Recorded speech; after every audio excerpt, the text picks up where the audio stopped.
அனைவருக்கும் ஆப்த நமஸ்காரம். கருபுருஷித் மையம் நாத மகரிஷி அன்பான வணக்கம்.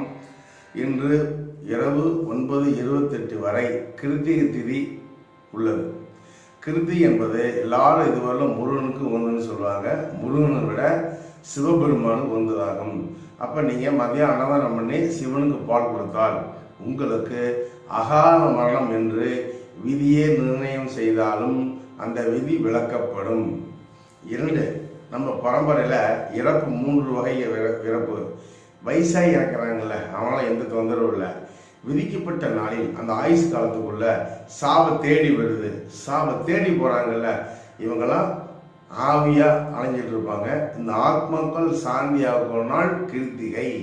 இதை ராமர் ராவணன் வதம் செய்து பரணி நட்சத்திரம் அந்த கிருத்தி தீதி என்று ராமேஸ்வரத்து அன்னதானம் சிவ மண்டிகளை பிரதர்ஷனம் செய்து பாலாபிஷேகம்